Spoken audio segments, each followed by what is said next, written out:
Sa katatapos lang na laban ni George Kambosos Jr. against Vasyl Lomachenko na ginanap sa Rock Arena, Perth, Western Australia, mga idol. Sa weigh-in pa lamang ay makikita mo na maganda ang shape ng dalawang boxer na ito. Unang salang pa lang sa Team Bangan ay pasok ang dalawang world boxer na ito at pasok sa 135 limit ng lightweight division. Pinaglabanan ni George Kambosos Jr. at Vasyl Lomachenko ang bakanteng International Boxing Federation IBF lightweight title na binakante ni Devin Haney matapos itong namalagi sa junior welterweight division o 140 pounds. Unang round pa lang ay hirap makapasok si George Kambosos Jr. sa depensa ni Vasyl Lomachenko.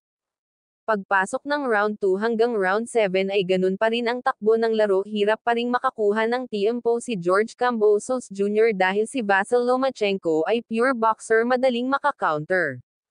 Pagdating naman sa round 8 ay umpisa ng mabitak ang kanang kilay ni George Kambosos Jr. kaya mas lalo siyang nahihirapang atakihin si Vasyl Lomachenko.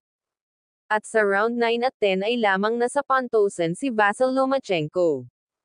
Pero pagpasok ng round 11 ay dito na pinatumba ni Vasyl Lomachenko si George Kambosos Jr. matapos itong matamaan ng solid sa tiyan kaya knockdown ang inabot ni George Kambosos Jr.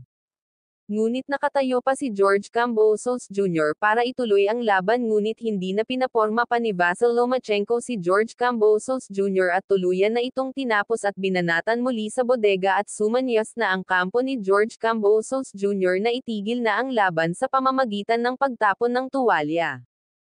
Kaya sa huli panalo si Vasyl Lomachenko via knockout at nakuha ang bakanteng International Boxing Federation IBF lightweight belt.